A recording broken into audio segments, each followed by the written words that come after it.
Masquera say Zimbabwe, welcome to our channel. Apa tinokupana udzinenge chitika matima mananyika edu eZimbabwe chingotikana kari kekutanga uko apa nino channel. Please don't forget to subscribe. Kana uchingwagara wakasubscribe, don't forget to comment and share this video.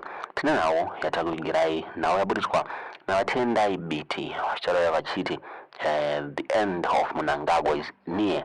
Buddha vachitaura about matongero atonyika, vachitaura about mararamira kuti vana veZimbabwe chinzi vanhu vapadhuze nekuita hasha vapadhuze nekupinda mustreet and his end is near. Hanzi ari kutonga matongero aingoitwa nyika na Robert Gabriel Mugabe mureZimbabwe. So tine audio yatakuigirai Tendai Biti achitaura during a Twitter space yaakaita nana Ibo Mandaza. Yada kuti mungonzwa mupamatidza zvamuri kufunga pamusoro penhau iyoyi mu comment section. Without periods of violence episodes. So from that point of view, you can say that Zimbabwe is a state in permanent crisis because of these periodic reproductions of episodes and bouts of violence. The state has reproduced violence continuously from 1890 in a bid to reproduce itself. It closed space before independence, and that closure of space generated inevitable counter-violence to unseat it. So the tragedy is that whereas pre-independent violence was a response to lack of legitimacy, post-independent violence now reinforces the state's own lack of legitimacy. So lack of legitimacy, particularly that associated with the so-called Second Republic, becomes a fundamental infrastructure of the state. Violence becomes a fundamental component in the reproduction of the state. And because the state is founded on a liberation movement whose sole motto was violence, the state itself is violent. The state itself is terrorist. And violence is not just a means of reproducing power, a means of maintaining power, but it's also pathological. The state finds pleasure in inflicting violence on its people. There is a pathological ideation, if I might call it, that, and we've seen it over the years that violence is wantonly distributed with great impunity, as if people enjoy inflicting pain, torturing people, and so forth. And we have seen this. So whether it's Gugura Wundi, 82 to 87, 30,000 people were left for dead. Whether it's the violence associated with the land reform program. And by the way, all these episodes of history, violence was avoidable. The dialogue that took place between Joshua Ngomo and Robert Mugabe in November 1987, resulting in the Unity Accord of 22 December, could have taken place in 1982 and people wouldn't have lost their lives. The violence associated with the land reform program, again, was totally unnecessary. Legal reforms that took place, particularly Chinamasa's bill, constitutional bill, or number 17 of 2000 could have resolved and avoided violence. The violence of 2008 and all the lives that were lost could have been avoided by a simple dialogue between the MDC and ZANU-PF, as in fact eventually happened. But now we are in a new phase of violence associated with Cape 3. So this is what I want to talk about. But I want to make two fundamental points. Number one, that violence and terror against citizens is an essential component of the state's reproduction. Secondly, so violence becomes a pillar. But the second pillar of the regime is obviously impunity, is obviously lack of accountability. And as I've always said before on this very platform, these liberation movements that take over at independence function on three things. The couch of entitlement, the couch of impunity. You can't do anything to us. And impunity simply means that they are not accountable. The zero-sum game. If we can't have it, no one can have it.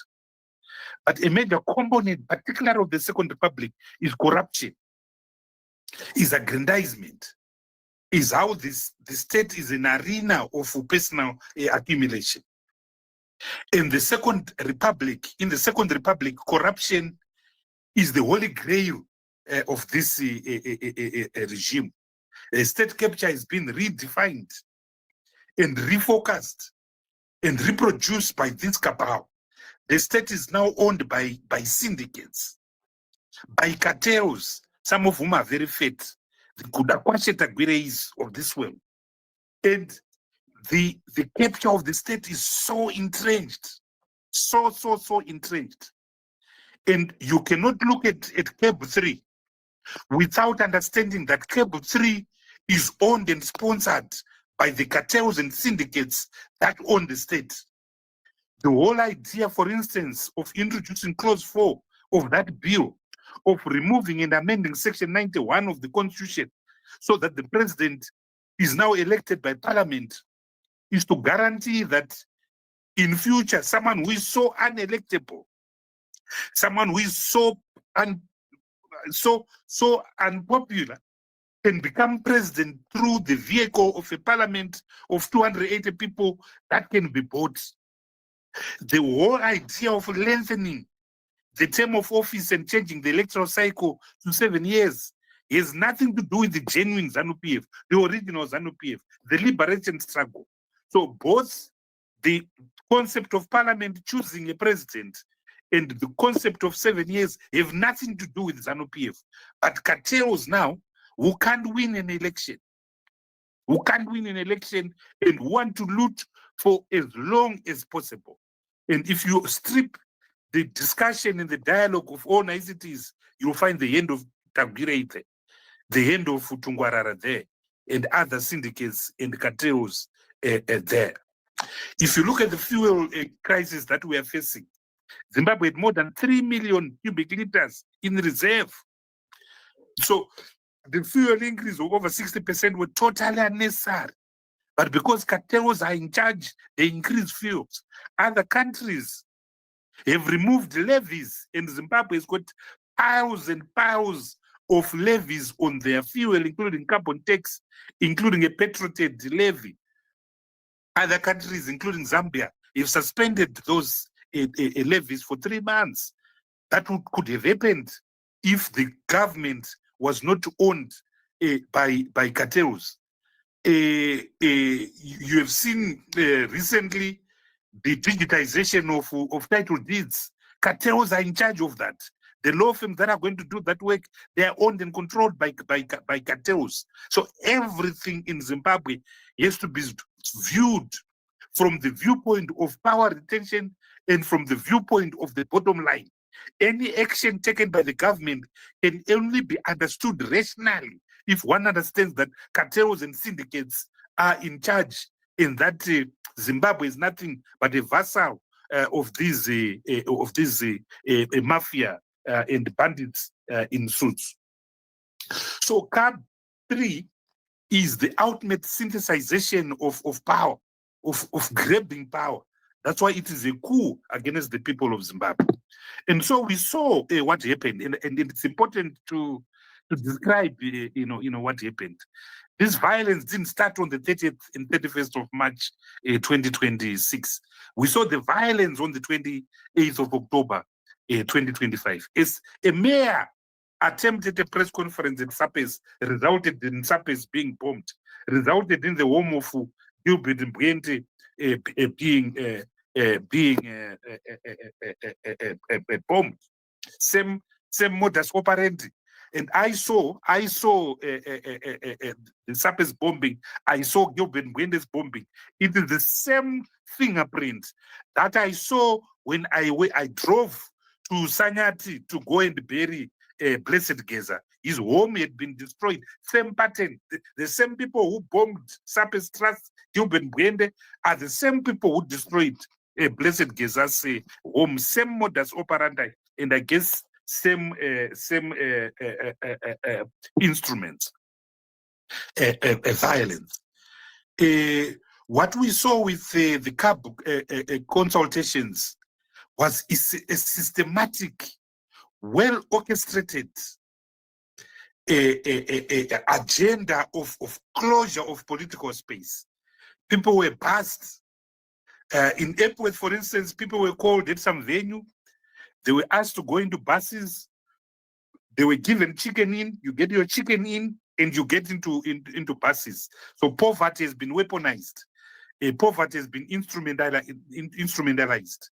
This pattern happened all over the country, whether Bulawayo City, Ngeta, Dema, Epworth, Chiredzi, Murewa, Mutawatawa. These 68 meetings. People, alternative voices were drowned out.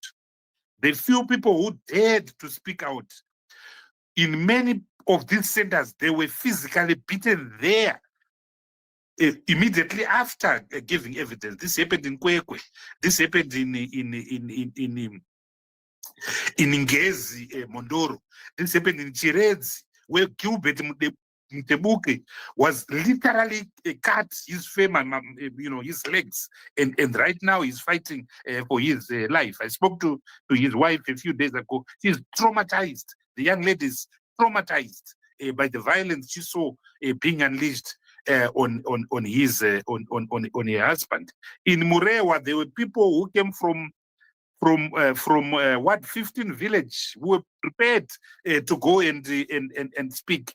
Their own relatives told them that if you speak, they're going to kill you. Please don't speak. And I've got video clips of the relatives saying to the people who are going to speak against the bill to say, sit, don't bother to say anything.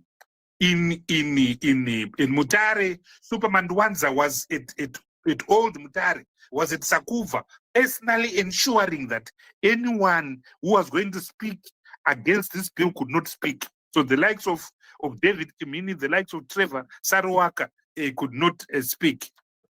The City Sports Center, you also what happened. They deliberately gave the microphone to a ZANU-PF chairperson who was moving from bay to bay, giving the microphone. They deliberately left Bay 8 where we were sitting. By the time that they came to Bay 8, the ZANU-PF tag literally ran away with the microphone. By that time, the atmosphere was so tense and it was so clear that bandits had circled our bay. We had to literally be shuffled out of that stadium. And those who were slow to follow us, called that Fadzai Mayere, were assaulted in broad daylight. A ZANU-PF Central Committee member took Doug Coltart his mobile phone. And the greatest insult was to ask Doug Coltart that he is not a Zimbabwean. But even before then, we, for instance, at CDF, we've gave police notification for over 25 meetings. They've been refused. We've tried to have private meetings. They have refused. They've barricaded my office more than 3 times.